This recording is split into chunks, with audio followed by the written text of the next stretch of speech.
Good afternoon, everybody. My name is Donna Feazell, and I'm your host of Donna's Edge Television, Radio, and Podcast Talk Show. Thank you so much for being with us every day, Monday through Friday, beginning 2 p.m. on the Eastern Time Zone. As I get to ride home with you in the afternoon, we get to share all kinds of news, like the real truth. That's why truth matters. You can find us on television a couple different ways right now. You can find us on Channel 182. That's Charter Communications. Been with them for a long time. They're close to Huntsville, Alabama. Another way is Abundant Television, found on Roku, Apple TV, and Amazon Fire. Don't forget to watch that way. Another way you can find us is on the Newscaster Studio. The really fun to be with them as well. That's Sam Elliott. Why am I thinking of Sam Elliott? I just watched a Sam Elliott movie last night. You kind of make me think of him, Sam Anthony. How are you doing today? Very good. Good to see you. And by the way, was it the Landman? Was it Landman you were watching? Because he's on that. But I'm going to tell you what, he's a good actor. And I've heard he's not a liberal.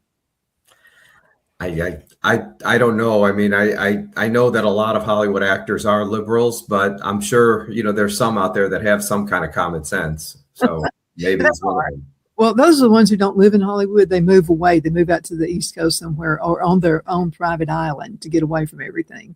Yeah, probably. I think they all live in fantasy land. That's what they do for a living. And so they really don't understand, anything when it comes to real life. Yeah, absolutely. Because you and I are living the real life. Let's talk about your business, okay, which I am so happy to be part of.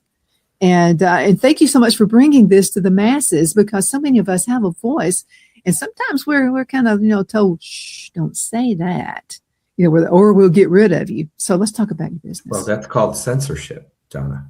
Okay, and it seems to me the only people getting censored are the people that are telling the truth. We've had this conversation, right? So it's a shame that the tech giants had to do this. When COVID happened, you had all these doctors that were treating patients, and who better than to tell you what's working and what's not working? They're the people that are right on the front lines. But any of them that said that ivermectin was working or anything else other than what the government was pushing was actually eliminated, right? I mean, it's crazy. So, I don't know. I guess the power of the federal government got so big that they could actually manipulate the media, which we all know, through NGOs. All you have to do is pay them, and they're going to do exactly what they say. And then when it comes to the tech giants, you heard Zuckerberg, when he said that he was forced to bring people in, the FBI, to be able to do stuff. Otherwise, they were going to go after him. I mean, my personal opinion is I think that's a lie. I think he was all on board with it, still is, and is just trying to pander to Trump right now before it all goes back to the old way. Absolutely. And I'm concerned about Trump, too, because I feel like there are filters of people in there who are trying to take him from inside. And, and he's a businessman. And so for the most part, he gets that. He understands that. But I also think he uses those folks. Maybe, but I obviously there's people in there that are on the inside trying to not help his agenda and not move the ball forward. But it's getting pretty evident as things progress and as more corruption is found, it's going to be pretty hard to stop. I mean, so I know you're always going to have the people that are trying to thwart something. But at the end of the day, I don't think they're going to stop this movement. I think from here on out, it's just a matter of time. I've been saying for years, why has nobody been arrested? Then they get rid of Pam Bondi. And now the new gentleman is now talking about, they're uncovering things in election fraud. And he even came out and said the election was rigged. He came out and said it. So there you go. Never heard Pam Bondi say that. She may have, but I never heard him say it or her say it. So let's hope that things change, arrests are made, there's consequences for actions, and we can get this country back to normal. Absolutely. Well, you're helping this happen because, and if you'll watch CNN, some of the other, which I can hardly do, but I do check them out. I mean, you got to know what your enemy's doing. But it's almost like they're giving the same memo over and over again. But yournews.com is not that way at all. It's like everybody has their take, looking for the truth, because sometimes there are various ways to find the truth. Yeah. In the 80s, we had roughly 500 independent news outlets, so across the United States. And then what happened was consolidation came in, tech giants, or not tech giants, but the institutional money came in and they rolled them all up. And now you have 6 institutions that control all the information. So that's why you saw the video with the 50 TVs saying the threat to our democracy. I mean, it's because obviously it came from corporate, and it was, something sent out to all the different markets, and they were just reading off a teleprompter. So you really don't have any independent reporting from network news or from newspapers, because make no mistake about it, newspapers were all rolled up too. They were all of them were rolled. Even the little weekly newspapers were all owned by 1 or 2 massive entities that might own hundreds of them. Well, all of that stuff is going away, Donna. And, whether you believe they were lying or not lying is kind of irrelevant. It's an antiquated product, and it's being replaced with online products. So the example I always give is YouTube created a technology where anybody could be a broadcast journalist, and you didn't even have to go to broadcast journalism school. Before YouTube, you had to go to school, then you had to get a network to hire you, right? You had to go through the whole process, and you had to make a name for yourself, maybe on a local station, and moved your way up. And if it doesn't matter, you're going to do in sports. And eventually your goal was to get to ESPN on the national stage, right? Today, the marketplace decides, because you already are on the net, you're actually on the global stage with YouTube. And so you could start broadcasting, and it's going to be the marketplace decide who likes your content and who doesn't like your content. And it works the same with our technology. What we've done is created a technology where anybody can become a local news reporter, and the marketplace is going to decide. So the future of local news reporting is not going to be the person that used to work for the local newspaper, radio, or TV station. It's most likely going to be your neighbor, somebody like you, Donna, which is what you're doing, that says, you know what, I'm already at the city council meeting. I'm already going to the school board meeting. I'm already proactive in the community. Everybody already knows me. Let me sign up on Your News to become a citizen reporter, and I'll go out and break the story and share it with all my friends who already know and trust me. That's where it's all headed. So what we're talking about is completely decentralizing the news business and democratizing who gets to say it. Let me ask you a question. Who really is the better newscaster? The person who has boots on the ground, they actually know what's happening in their area, or the person who's hand-fed? This is the memo that went out to everybody. Who is actually the best? Who would you listen to first? That's an obvious, and that's just something I say all the time, right? I mean, you got network television who's reading off a teleprompter. The person isn't actually there, right? But then you have somebody who's actually there, boots on the ground, and you're going to trust that person because they're watching everything and showing you in real time. And that's where it's all heading. And with our platform, not only can we have local citizen journalists reporting news, but we could have state, regional, and national. And it's all about distribution of information. So I'll give you a perfect example. We just picked up somebody who does NASCAR journalism. And she's never going to get hired by ESPN because there's a limited amount of jobs. So it's highly unlikely. But she's good enough that she just went to the NASCAR event in Texas, I think the Texas Motor Speedway, right? As media. So now she's reporting exclusively from Your News. Isn't that cool? I think that's great. And I would love to interview her. Absolutely. You should. Yes, she's phenomenal. And so now all of her stuff is going to be pumping through us, and she's going to be leveraging us for distribution and monetization. Then I have another gentleman who's are you ready for this? White House correspondent. Okay. Wow. Who submitted an article with a video. He did an interview with a general outside the White House, and he was reporting as a reporter from Your News. So it could be anything from NASCAR to Formula One to the high school football game to a 4-star general being interviewed. How cool is that? That is very cool. Let me tell you something else. Also, as being a reporter as I am, been doing this for 21 years, I spent a lot of my time in the beginning of my career jumping hurdles. Okay, because the thing it would have to be your boss's idea. I mean, so I would just, my grandmother used to say, you know what, I wear the pants, but I'll let your granddad think he does. Well, she wound up getting her way. So that's what I would do with my bosses. I would let them think it was their idea, but I would actually take the ground. But the problem is I can actually do my job. I don't have to wait on 10 people to look at it and review it. I just do it. And you would be amazed at how much you can get accomplished. And I'm just talking to you broadcasters out there. If you are fed up and you are just so tired of having to jump hurdles, you can't do your job because you got to wait on someone to approve whatever. This is your source. I'm just telling you, this is it. Yeah. Well, look, this is where everything's headed anyway. It's inevitable. Okay. So why not do it now?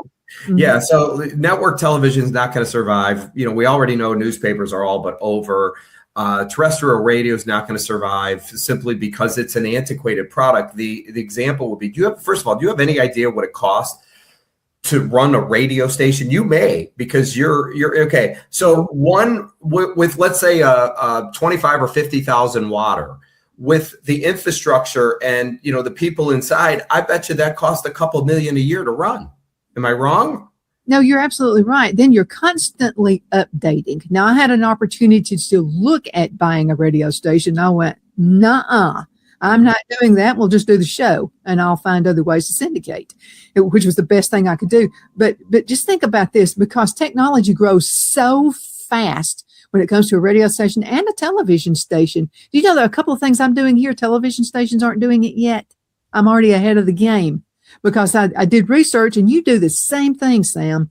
You do the research and you find out what's there to do now. And there's so many things that you can do that won't cost a bundle. But see, television stations, the radio stations are already set up that way. They can't scrap it and start all over again. No, this is like, it's like going from the telegraph to the telephone, right? I mean, it's an antiquated, outdated product. They can't move. And so, there's still a demand for news, Donna. It's just how people consume it has changed, right? And so the old way of consuming is going out the door, but the new way is all on-demand streaming. And so when I was in 1990, we had 4 options for, I'm talking television network, right? Like Fox, not Fox. We had CBS, ABC, NBC, and maybe MSNBC, but just 3 or 4 options for news. Yeah. And then today you have 60 million on YouTube, 250,000 on Rumble. You have 100 million on TikTok and Instagram. I mean, the point is people have options. That doesn't include Spotify or any of the Apple, what do they call it? Streaming, where you have all the different, audio. So there's so many different options. People pick and choose. They have choices is the point. And so you're competing for that audience. What I am is yourNews is an aggregator with massive scale. And all we're doing is bringing all the country's information under one umbrella and creating one uniform media. So that's why I say YouTube filled the void for people that were looking to become broadcast journalists. That's the 10,000 pound gorilla. Spotify or any of the other audio podcasts, they filled that void. What nobody's filled the void on is local news at scale. So anybody could have a local news website. You could have the Miami Herald just online, but I'm the Miami Herald in every city in the United States. That's the scale. So we're a platform where the public can interact and share in the narrative, along with a monetization model where news reporters could submit their work freely without censorship and actually get paid based on how many people are viewing their content, which, by the way, is no different than YouTube. No different. Go into a commercial break. Let's talk. Let's dig a little deeper when we come back in. Everybody just wait. It's exciting. Make sure you come back. Queen City Used Car Sales has been serving drivers in the Northeast Alabama area for years with a quality selection of late model used cars, SUVs, and pickup trucks. On top of our extensive selection and competitive prices, we offer professional auto financing services for used car buyers of all credit levels. Whether you've just begun your search or you're ready to secure your next vehicle, at Twin City Used Car Sales, you will drive away with the vehicle of your dreams. The sales and finance staff at Twin City Used Car Sales looks forward to serving you, and you can apply for financing online before your visit to our used dealership in Gadsden, Alabama. Check us out on the web at twincityusedcars.com or go by our location at 901 First Avenue, Gadsden, Alabama. We sincerely look forward to serving you.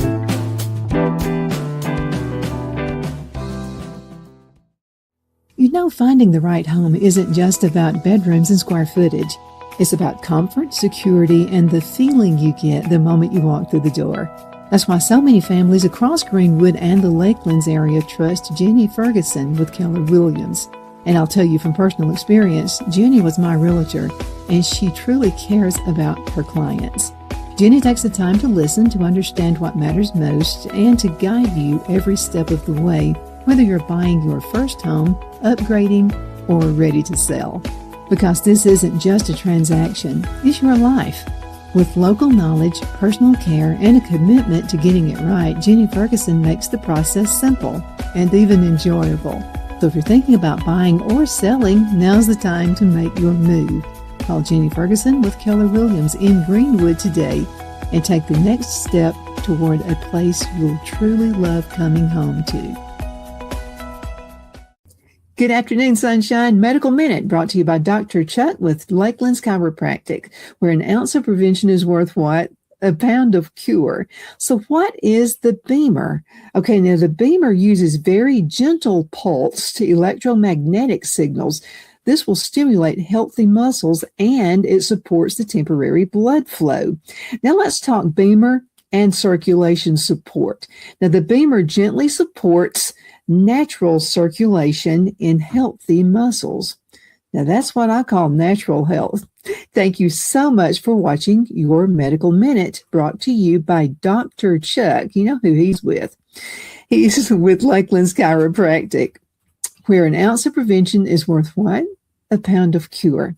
I hope you have a super duper awesome rest of the afternoon. You take care.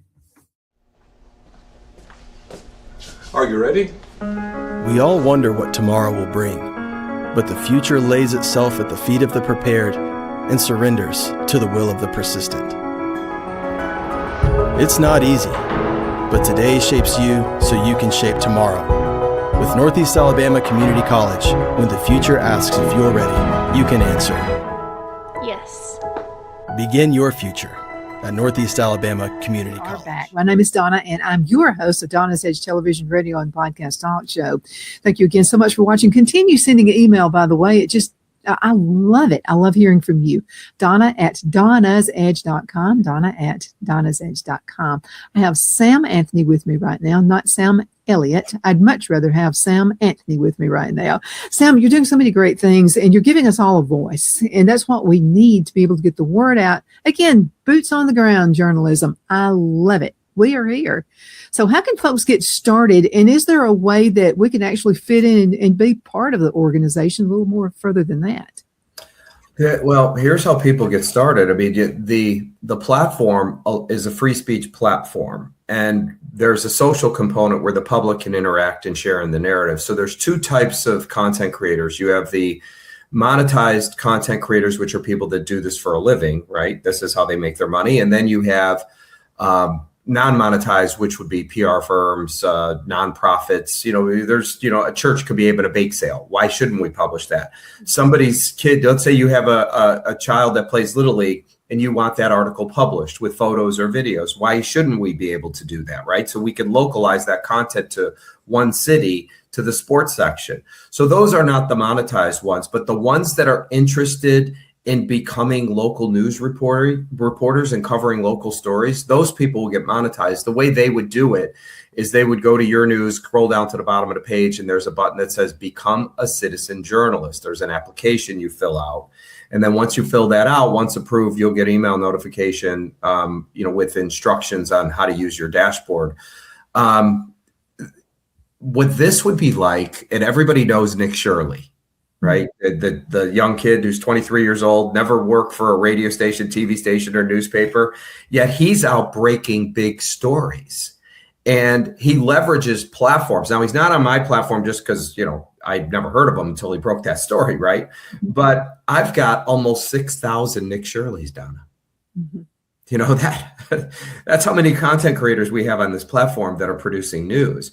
But not all news is something like the Minneapolis story, which had literally billions of dollars being stolen. I mean, you could be breaking a story about, the bank robbery, the car crash, or the city council meeting, or local corruption going on, which is not going to make national news. But somebody's got to be out doing those things. So before, it was always the newspapers, and they had the infrastructure in place to be able to cover that stuff. Then what happened is the internet, and now all the money's going to the internet. So they're left with very little dollars to run that. Mm-hmm. So that's where we come in, because we're a citizen-powered press, and we put the power of the press back in the hands of the people where it belongs. And the cool part is, you no longer have to wait in hopes that you get that job at the newspaper to start reporting news. You could start reporting today. Like you said, there's no gatekeepers. I don't have to ask anybody. I had somebody ask me, they do political news, and they said, I want to go cover the ASU game, the volleyball game. And I said, why are you asking me? We're a platform. Just go do it. We have a sports section. As long as we have a section for it, go do it. Normally, when you work at a network TV station or any radio station or newspaper, you have a boss. You work for them. In the case of platforms, the platform works for you. You don't work for us. You're just leveraging the platform for distribution and monetization. That's it. And that's an awesome thing, because if you've ever been restricted working at a radio station or a television station, you know where I'm coming from. And I remember it takes a little bit of the power away from you. This way, you've got full dose power. I mean, you just go out there and do it. I mean, we've got a lot of things happening around here. And let me ask you another question. Sure. So can more than one person be in a particular town? And the reason I'm saying that, I know a guy that would be perfect for the sports here, and I need to get in contact with him about that. Right here in Abbeville. Abbeville has a wonderful high school sports team. I'm just going to tell you, you need to look them up. Abbeville, South Carolina. Okay. Those guys, the local high school football, every year, they're always up there in the top. They're always in the national ranks when it comes to the end of the season. And so this guy here, I know that he works for a radio station, but I can just see this being his powerhouse. I mean, he could really make this happen. Yeah. So you could have more than one person. I mean, Donna, you're talking, you're in the, if I'm not mistaken, the Greenville market. Am I right? A market, television market, which is like, I'm going to guess 15 counties. And within 15 counties, there's how many cities? I wouldn't even know. Okay. My point is let's talk high school sports. How many high schools are in those 15 counties? 50? Probably less than that. We're in small towns, and I'm just going to tell you, we love high school football. Everybody does, but the point is not one guy can cover every high school game. I mean, that's the point. And then what else is there? There's basketball. There could be volleyball. What else do they play? Maybe they play golf in the early part of the season. I mean, we have rivers here. I mean, we have bass tournaments. We have all kinds of things. I mean, it's endless. That's the point, is there's no way 10 people could cover it. Mm-hmm. You might, I mean, I think I looked up one time, Maricopa County, Arizona has 80 high schools. Now, I don't know how many sports are being played, but I promise you, if you had 80 people covering it, it wouldn't be enough. Mm-hmm.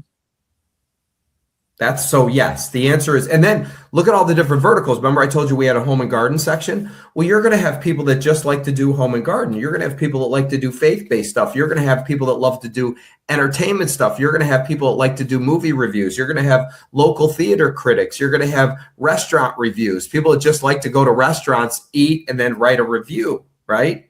Okay.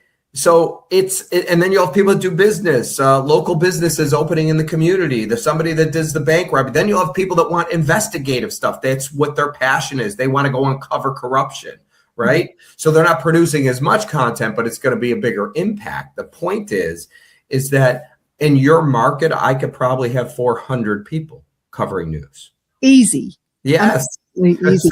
Let me tell you about, and I think we mentioned this the other show. There was a lady, her name was Mrs. Alexandra, and she wrote, this is back in the day, this is in the 70s and the 80s, and she wrote a column in the local newspaper, and it was the Gethsemane News. And it was all around that particular community of Gethsemane. Mm-hmm. And I'm going to tell you what, we couldn't wait to get the newspaper. It was like I think the newspaper was like Monday, Wednesday, and Friday, or it was like a 3 or 4 day newspaper.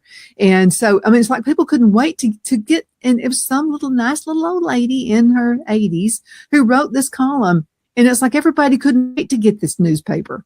And I'm saying, you're going back to that again. And I saw more people responding to that, even then, more people responding to that than the national news. It's because they wanted to know what was going on in their own community. Yeah. Anybody could get national news, but it's the local stuff that's gone. It's the high school game that really matters in the community. It's the local stuff happening. The Monday night football game you can get anywhere, but it's the local stuff that people want. So what we are is the daily newspaper in every city in the United States. It's like having the local city paper, the little rag, right? Daily though, with USA Today wrapped around it. Mm-hmm. That's what we do. So it's, as I tell people, what we do is inevitable simply because this is where the market's going. We are the only players in this space. And what we have to make sure is that what happened to the tech giants, where you have all that censorship because it's controlled by all the institutions, never happens to this. We are a people-powered press, and the people need to own this product, not the institutional money. So I'm already taking steps to do that. So let's think about this. When the hurricane hit a couple of years ago, okay, we're all concerned about the rest of the country, but I'm just going to tell you right here, most folks were worried about Abbeville, South Carolina, Asheville, North Carolina, where the FEMA wouldn't let people come in and give. The Cowboy Church was very instrumental in collecting foods and that kind of thing. And they were trying to bring food and shelter and whatever they could to Asheville, North Carolina. Well, people there didn't want it. They wanted, or FEMA, the people there wanted it, but FEMA was putting a stop to it.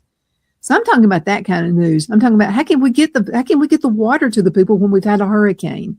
How can we do this? How can we do that? But your local folks, boots on the ground, can make that happen.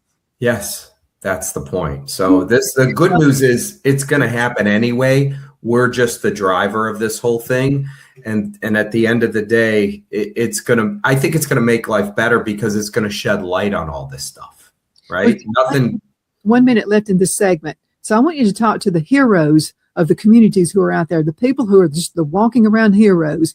How can they get involved with you? Oh, God. First of all, if you're interested in reporting about what's happening in your community, go to yournews.com, scroll down to the bottom of the page. It'll say become a citizen journalist. From there, there's a couple videos you could watch. If you like what you hear, there's right below it, there's a little application you fill out, which basically presets you up, and then we look at it, activate you, and then you'll get instructions. What I want to do, Donna, is I want to make sure that the institutional money doesn't own this. So I'm doing something called an equity crowd fund, which is not like a Give, Send, Go or GoFundMe. This is where people can actually own an equity stake in the company. So it's different. This is like buying Facebook in its early stages, except I have almost 6,000 news reporters. I mean, it's not like this is some idea. We're already expanding and growing. And in order to expand this and grow it at scale, it's going to require capital. But I'm doing a small equity crowd fund. I need 3,000 total shareholders before we take it public over time. And I'll get there in the next probably 36 months. But we're doing a small offering. So we're looking for investors that want to own a piece of this. So at the bottom of your news, it'll say invest. And if you click it, it'll take you to our equity crowdfund page, which is a brokerage firm. So this is all done through a broker dealer. You could read about what we're doing. There's a little short video on there you could watch. If you like it, you can make an investment. You could spend $300 to buy stock or anywhere in between, right? And the offering is small. It's only $365,000. That's it. I think it's a great start. Sam, thank you so much for being on the show with me today. And guys, thank you so much for watching. You're the reason we do what we do. If you want to be your town hero, you need to get in contact with Sam. We'll be talking to you guys later. See you next time. Take care. Thank you, Donna.